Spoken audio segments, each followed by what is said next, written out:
Here's your wrestling news for November 10th, 2021. And your headlines for today include new movie confirmed starring former Universal Champion Bray Wyatt, who made the call to take Karrion Kross off TV before his release.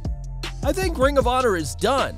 Impact World Champion says ROH isn't coming back next year. Former Universal Champion pulled from live event, plans for Survivor Series in doubt. WWE wrestler / commentator elected mayor in Canada.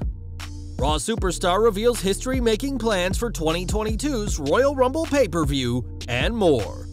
We are kicking off today with Bray Wyatt, whose non-compete clause expired last month, but the former WWE superstar hasn't competed for any promotions since then. It was previously reported that Wyatt had been trying to find work in Hollywood, and now the former Universal Champion has a movie project to his name.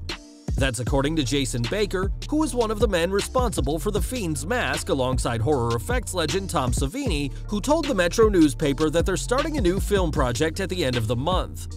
Baker didn't share much about the project other than saying it'll be new and different, and said that the two of them shot some footage in Tennessee a couple of weeks ago. In addition to The Fiend's mask, Baker also worked with WWE in 2014, designing Triple H's crown for the game's WrestleMania 30 entrance, and now he'll be spending a lot more time with the former Fiend before Wyatt signs with another promotion. Wyatt is just one of dozens of names cut from WWE in 2021 alone, as 18 superstars were released last week because of what's described as budget cuts. Before being released, it had been reported that Lince Dorado and Gran Metalik had both requested their releases, but they weren't the only ones. On Wrestling Observer Newsletter, Dave Meltzer explained that Zeta Ramier also requested to be let go, but her request was denied by the company's higher-ups. Both Dorado and Gran Metalik had their requests to be released denied, but were ultimately let go by WWE anyway. After a series of high-profile matches on the indie circuit, Ramier was signed to WWE after working in Booker T's Reality of Wrestling, but she'll now have to find work herself on the indie scene, which is what she wanted all along. Few releases were more shocking than Karrion Kross, who was called up to the main roster mere months beforehand. Kross hadn't competed on TV in over a month before he was released by WWE, with his last match on Raw being on the September 27th show. During his show, Meltzer explained how WWE used Kross in his final days and why he spent a month going unused before he was cut. Vince McMahon made the call that we're gonna take him off TV. You know, where he's doing that demolition helmet deal that was stupid. He said this isn't working, we need to take him off TV, we need to take him off. Meltzer added that WWE did have plans to bring Kross back with a brand new look, which makes his release all the more shocking. A former two-time NXT champion, Kross was a big name before coming to WWE, and he'll be a big name afterwards, but like the 17 other wrestlers cut on November 4th, we'll have to wait for his non-compete clause to expire first. Ring of Honor news now, as the company will be going on a hiatus at the end of this year, releasing every single wrestler whose contracts expire before 2022. In a statement, ROH explained that this will be a temporary measure and that the time off will be spent creating a more fan-oriented experience ahead of a return in early 2022. A best-case scenario will see Ring of Honor return to TV in time for the Supercard of Honor event in April, but Impact World Champion Moose doesn't see that happening.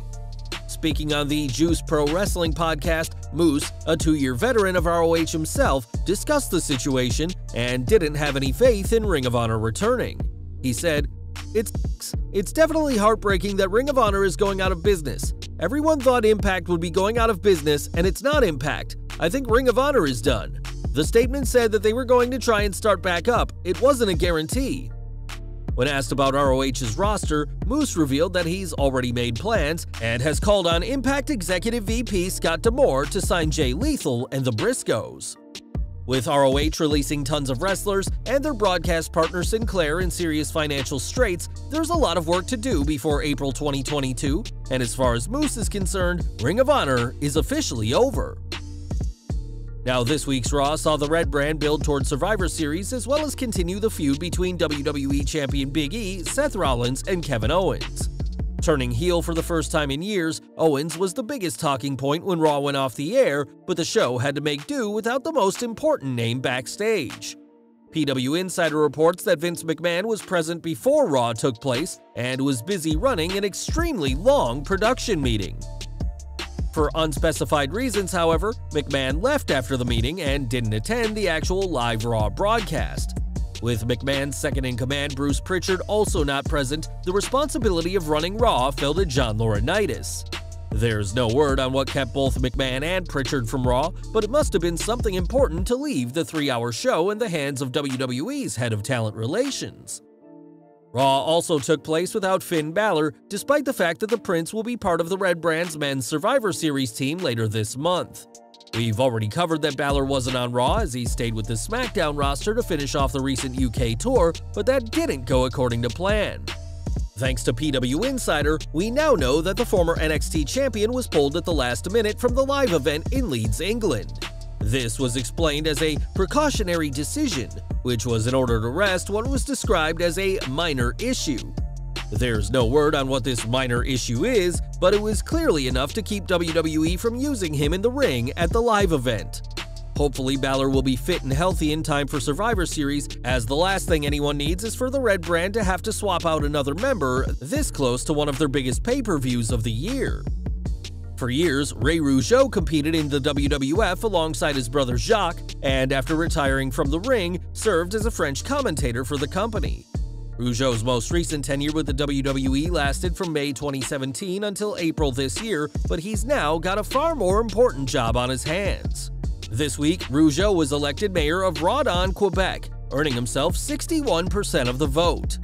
This is the latest political win for the former wrestler, who has been a part of Rawdon City Council politics since 2002, and we'd like to offer our congratulations to Mayor Rougeau on this huge victory.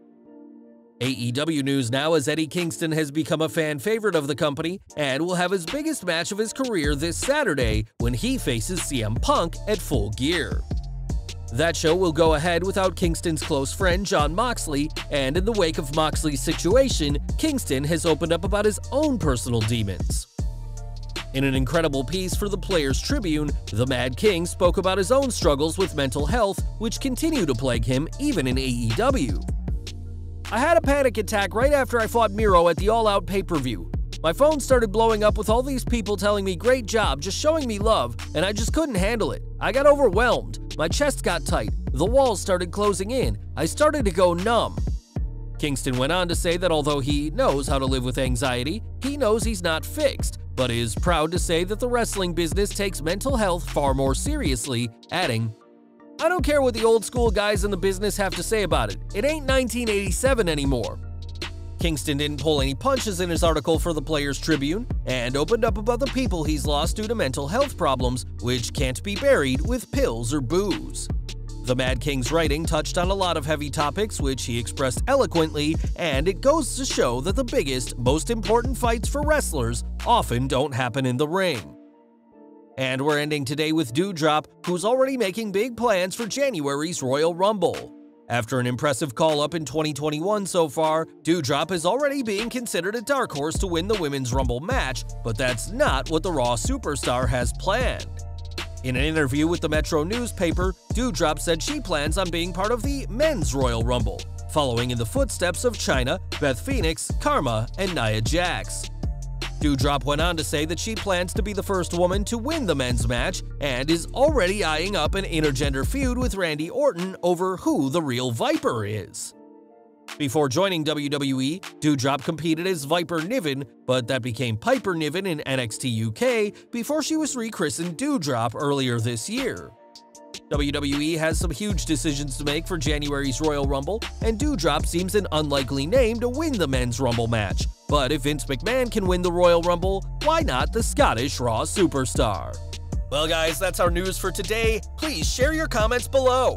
Also hit the like button, subscribe to our channel, and hit the bell icon to receive all notifications. And as always, thanks for watching.